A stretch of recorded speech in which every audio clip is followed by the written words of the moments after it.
Welcome to Make Your Statement, the podcast where we delve deep into the world of signs and visual graphics and their impact in the real world of business. Today we're delighted to welcome co-founder of Block Living, Anand Patel, who joins us today to discuss the recent inroads that Block Living have been making into the Manchester market of real estate, residential property block management. Welcome to the podcast, Anand. Hello.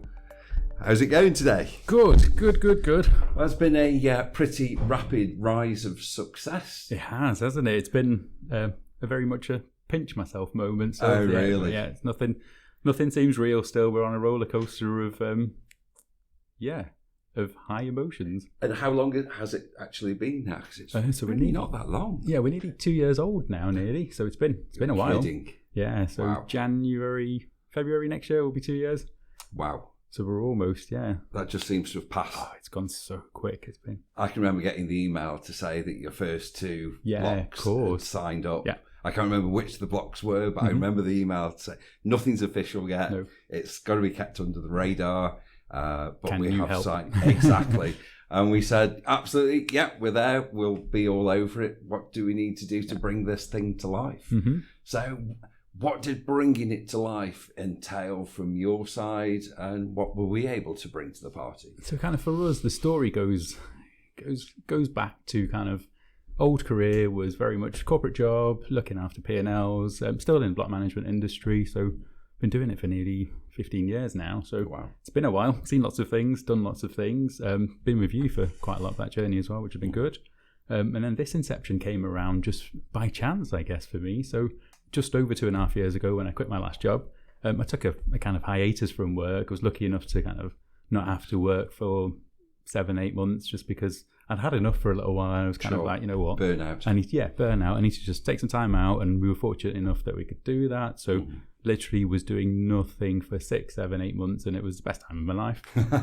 So it's not every day you get a chance like that, especially kind of midway through your career. So that was good. And then I think it was December time, I kind of thought, right, I'm getting a bit bored now. I need to start getting into something, start looking back into the job market, see what's out there, kind of dip my toe into the market, and very much started looking for another career or another position in block management, because that's where my skill set was. Sure. I thought, do what you know best, because then you can go in at the level that you expect to go into and kind of carry on from there. So did that, had a look around, and lots of people that were interested, lots of different interesting offers, because markets have changed now, where it's all kind of shares and all this kind of good stuff that get offered as part of a package. So that was all really good. And then I came home thinking, actually, you know what? Is it just going to be the same thing again? Am I going to be doing same thing, different company? Is it really exciting? I'm not thinking, oh, I'm going to really love this, I'm going to enjoy it. So walked away from it thinking maybe I need to start looking at something else, kind of a different industry, kind of got great skills that can be transferable, all the rest of it. Because in terms of the industry, from somebody that owns property in a block, it seems that there's been a heck of a lot of consolidation. Big players becoming much, much bigger players. And even some big players getting taken over by gargantuan players in the market. So why was it a good idea to be the small guy on the block again compared to being part of one of these massive, great organisations? I think great question. I think for me, it's so much easier to make a difference. When you're small, you can make quick decisions, you can make big impact because the decision chains are so small. You're a lot more involved with your customer. It's kind of face to face. I can speak to my directors. I can give them a call. I can relate to exactly what they want and they need and translate that quickly into a process change. So when you say directors, you're talking about the directors of the blocks? Correct, yeah. So all the buildings, for those that don't know, that we manage are normally run out of a limited company. Right. The limited company has shareholders, which are normally the owners in the blocks. A number of them shareholders then choose to become directors who make the decisions on them blocks. Right. And all that's a voluntary role. So kind of that's where my initial story started from, because an old friend of mine was having problems in his block with his agent. So it was like, you've been around, can you have a look at this for us? Can you help in any way? So had a look at it all, gave him solutions for everything. I thought, it's easy enough, it's day-to-day stuff. Go back, say this, go back, do this. And off the back of that, just as a joking, passing conversation, he was like, do you not fancy doing this yourself? Because you know all the answers. Yep. So I kind of went home that day and thought, wait a minute. this is an opportunity here. Should I take it? Bit of a light bulb moment. Exactly, yeah. So kind of went home and thought, geez, maybe I should give this a go. And it's, for me, from there, it was just the click that thought, yeah, let's do this. Let's start. Absolutely. And it was exciting because it's from the ground up. You're setting all your own kind of base level tech infrastructure, all the things that you know that are a problem elsewhere that you can solve from the bottom up because it's your foundations that you're setting correctly. So it was a really, really exciting journey from the beginning. And it was great because we had our first customer ready and waiting. Right. And when you touched on to the world of tech there, I mean, I can remember working with you in previous roles, very heavy on the tech solutions. Mm-hmm. Well, the great thing is, of course, the tech's there 24/7. Whenever somebody's got the problem, they can raise the ticket, whatever it might be. They can communicate with you in hours, outside of hours, through the tech profile. What have you brought to Block Living in terms of the tech that perhaps people have working with other companies have perhaps not seen before? What kind of functionality have you? So it's a multitude of different things. So I think nowadays tech is so much easier to access. It's, a click of a finger, you can hire a developer in a different country to do a bit of work for you and carry out a bespoke project. So base level, we invested quite heavily in your billing software, your communications pieces, because with our industry, communication is key. Yeah. People need to know what's going on when, quickly, and modern day, everyone doesn't want to speak to somebody. You might want to just log on of an evening when you finish work and just access your information, do what you need to do, back out of it. So it was important for us to get the base level right, but get the base level right where you can then add into different pieces of tech. So for example, we've got our base billing software. We have modules that add into it that do other things that we want them to do. Mm-hmm. And that was key for us because I think a lot of historical tech was very expensive to set up. Right. Long lease periods, long finance periods. Now it's just a monthly payment that you pay based off what you need. Yeah. So it's scalable. You grow with it as it grows. You grow, and then it's easy because you can dial into it with other pieces of software. So people want to pay by card. People want to pay by PayPal. People want to pay in different ways. It's just a module that we plugged into an existing thing. And that's another thing that we try and do is make it as easy as possible for people to pay the service charges, communicate with us, all these things that are tech innovative. But also I think it's important, and I always say this, it's not just tech is a solution for everyone. There's people out there that want letters. There's people out there that just want a phone call because that's not what they do. Mm-hmm. And you can't leave them people behind because they're still your customers. Yeah. I think that was important to have a level of functionality that was still basic in there because there is a need for that. I was actually discussing with somebody else over the last couple of days how it doesn't matter whether you're looking at financial services, whether you're looking at buying any product or any service, the customer journey is actually getting increasingly more challenging for the customer. Of course it is. Seems to be getting easier and easier, in theory at least, for the supplier. Don't know whether that's 100% true. That's how it appears. That you try and call a company, it's like, well, don't talk to us. You need to get online and do this. So you'll jump onto a chat room and find out that you're 350th in line waiting to be attended to. It's almost like your time as the customer has no value anymore. No, exactly. It's kind of flipped itself around, hasn't it? Whereas for us, I'm a leaseholder. I live in an apartment block. I know what I expect of my agent, for example. Of course. And like you touched on there, you don't want to go to a chat if you just want to pick up the phone and speak to somebody. No. Because it might be an urgent matter that you want to, you've got a leak or there's something happening in the building that you need looking at.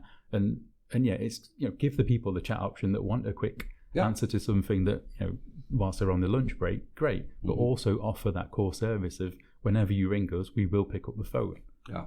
I mean, I remember back in my dissertation days of my MBA, it was, I think the title of my dissertation was Giving Lip Service to Customer Service. That's it. Because at the time, it was all around the rise of the call centre and how you were frequently greeted with, your call is important, please hold. It was almost like, well, if the call's important, just answer the damn thing. Don't tell me, just deliver. And it sounds like you're going over and above to give your leaseholders in the blocks that you're managing that various range and plethora of options of how they want, how it suits them to communicate. Yeah. And I think going further than that is, picking up the phone is one thing. Actually having an answer, an educated answer, a knowledgeable answer for that person to help them is the next thing. Anybody can pick up a phone, but what's the level of service you then get at the other end of it? Yeah. Is it, oh, actually, that person knows my building. They've been to our building. They know exactly where this door is, so they can relate to it. Absolutely. And all of our staff are just kind of pushed that way around. It's kind of train them so they know the buildings. They've been to the buildings. If they haven't, we can touch on it a bit later. We have digital twins of our buildings, so they can walk around online of all of our blocks. Wow. It's fascinating tech, which is, again, something that we've innovated on. And presumably most of, if not all of your blocks are within a relatively small number of mile radius. Yeah. So you're not in a situation where you've got team members on your staff that are trying to solve a problem that's 50 miles away or 60 miles away. Exactly. So even that nowadays, COVID's taught us a lot. People can work from wherever they want to do. They don't have to come into the office. Their work lives shouldn't be impacted by the personal lives, because that's important. If you've got kids, you need to drop them off. Crack on. Mm-hmm. Just log in when you can, make sure the work's done.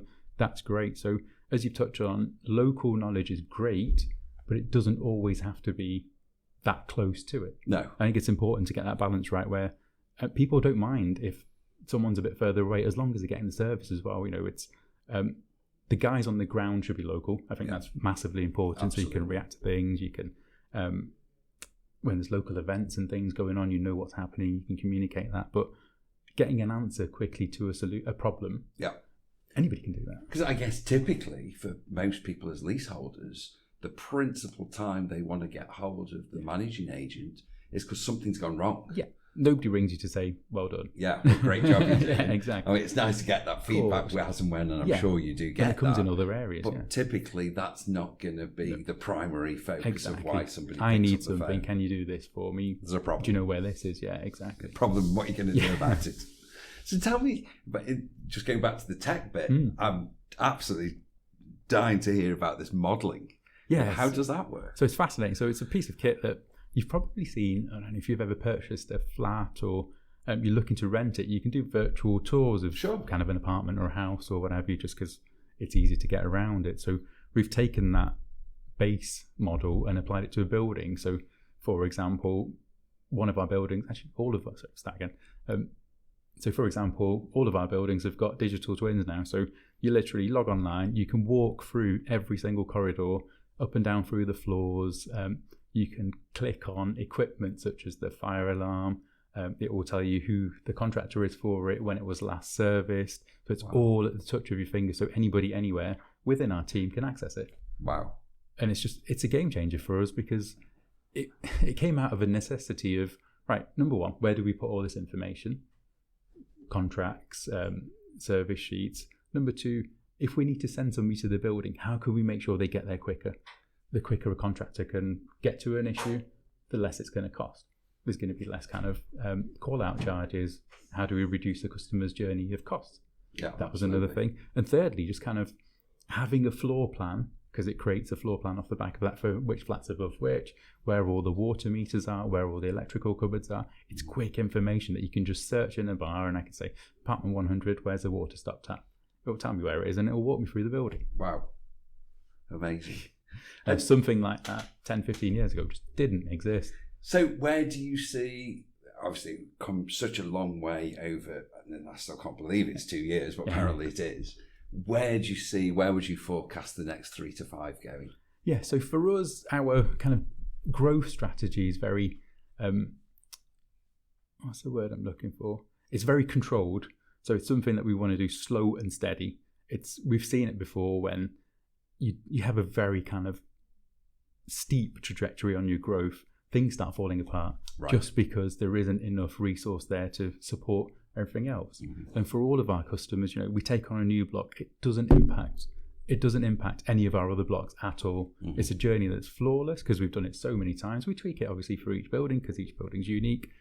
So for us, it's very much that same model of slow and steady growth based on what we know already, and then just expanding to other buildings that need our help. Phenomenal.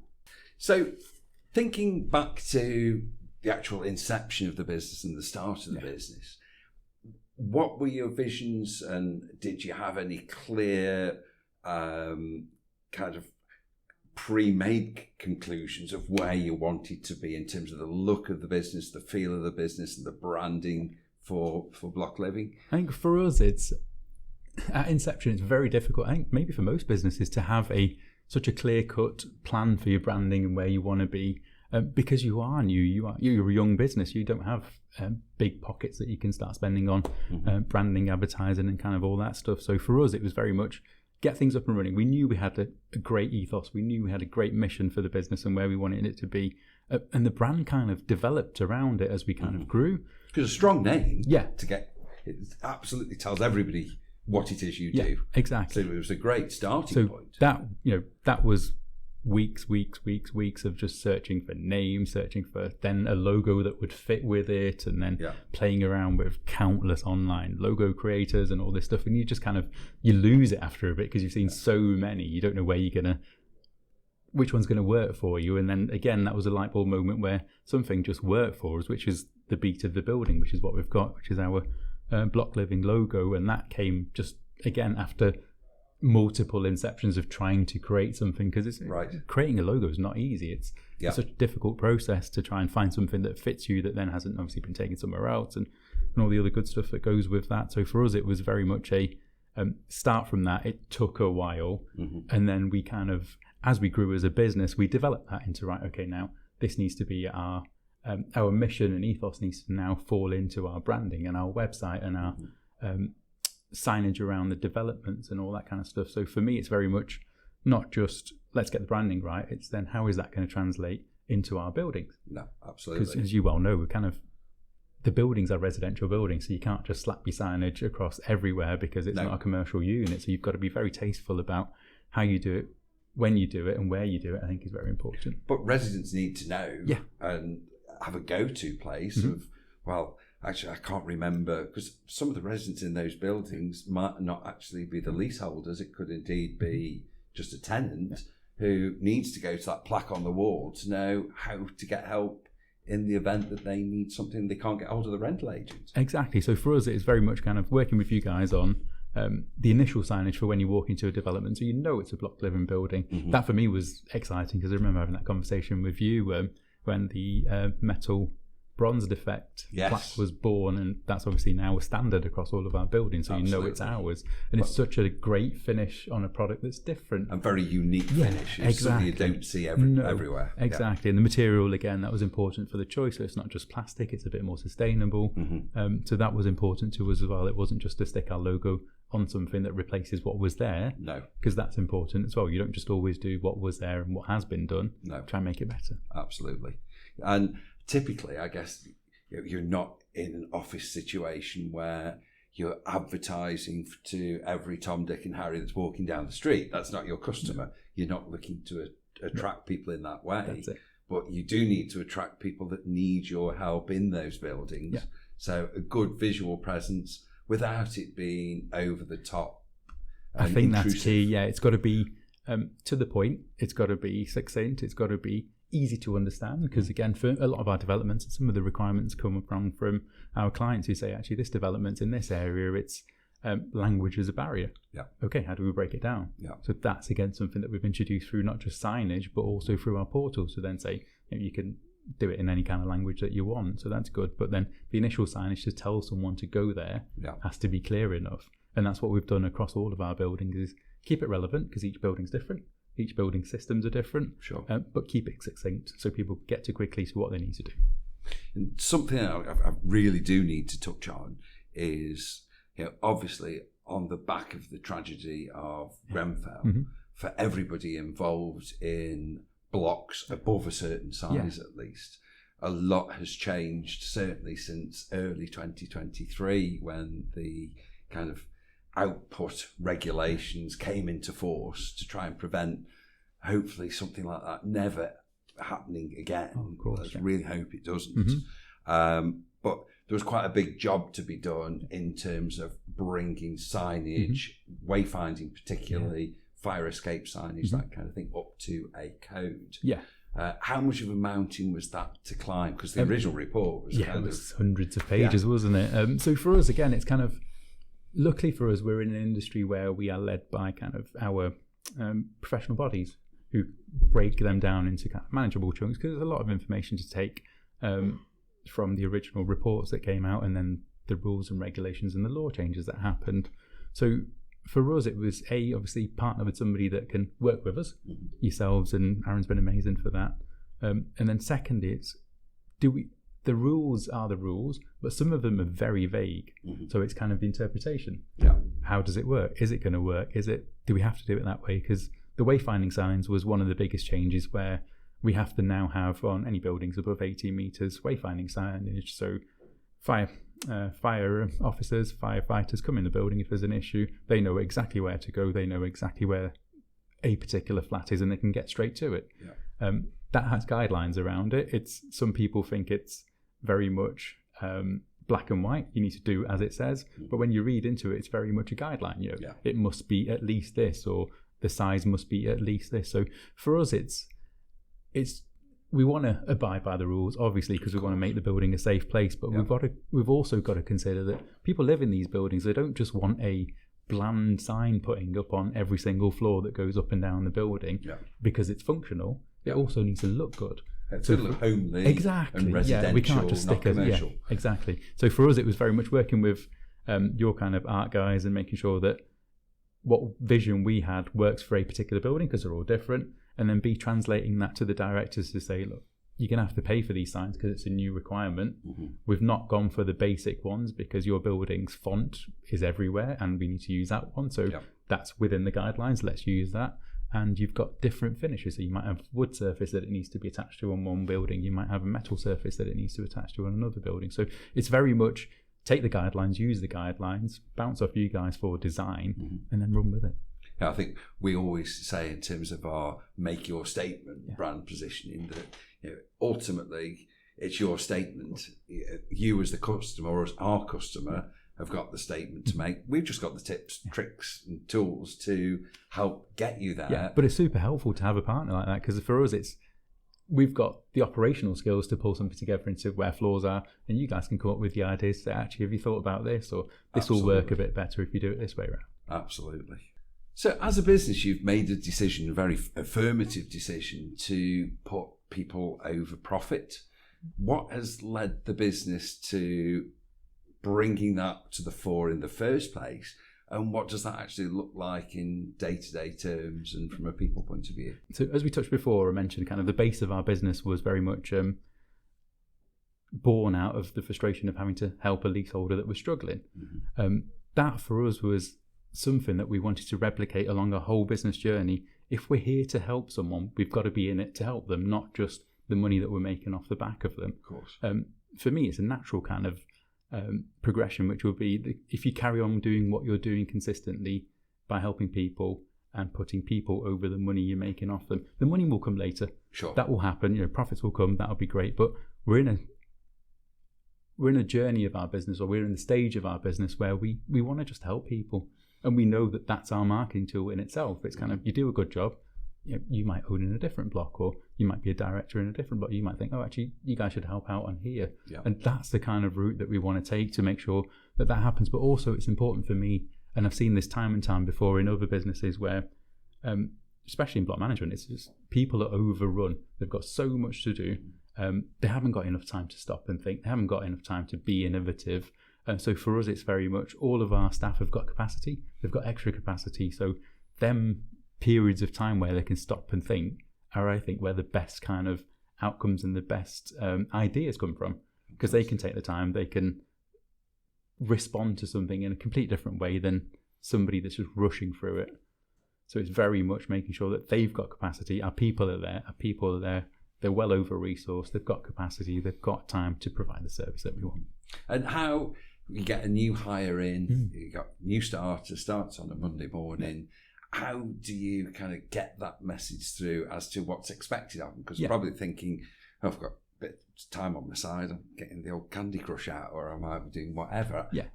If I've got spare time, I'll fill it myself. I don't need your help. I think it's very much the person that you're hiring. So I think for us, it's the journey way before the start date. It's making sure the selection process is such that the person shares the same sort of ethos as you. I think COVID has taught us a lot now, that since all that happened, people's motivation a lot of people's motivation has changed. They don't just want the money, they want a rewarding job. They want to do good things, they want to make sure that they come to work and perform. They want to make sure that they've got time to do their social things afterwards. And that's the type of people that we want, because they're the go-getters. They're the ones that are going to get the customer service that you want out of them. And if you want to have a break and play Candy Crush, fine, go for it, because that's normal. People need to have a break. But for us, a lot of the time, it's not necessary, because they're doing something exciting, they're doing something interesting, right? And you don't have time to worry about playing a game where you don't want to.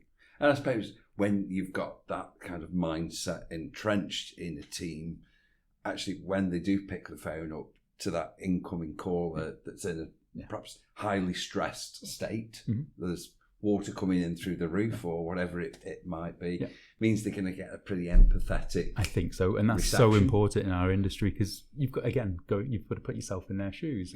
If you've got water coming through your ceiling, it's going to be horrendous, because it's that person's home, it's that person's belongings, it's very emotive. So it's all these things that someone's got to deal with on the other end of the phone to make sure customers happy, they feel safe, they feel that they've been taken care of. And just to bring some calm to the situation. Exactly, because it could be quite heated.